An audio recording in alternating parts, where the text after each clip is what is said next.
Hola chicos, hoy me arreglé bien bella, bien bonita, con mi ropita que es de cielo. No es promocionar, es que está muy guapetona.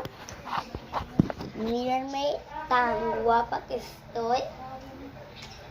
Bien, hoy nos vamos a los desfiles. Este es el último desfile que hay.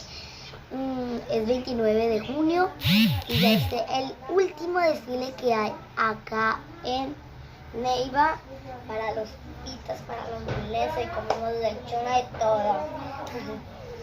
¿Se imaginan yo allá? Que salga por la televisión.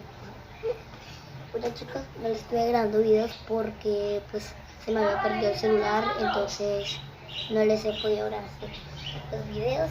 Y pues ya les puedo grabar videos porque ya lo encontré. Y ya chicos, son mis videos, los quiero mucho. Ojalá que ustedes también estén acá en Neiva, en Pasto, mejor en Pasto porque en Pasto es muy chévere. Los quiero mucho, chao.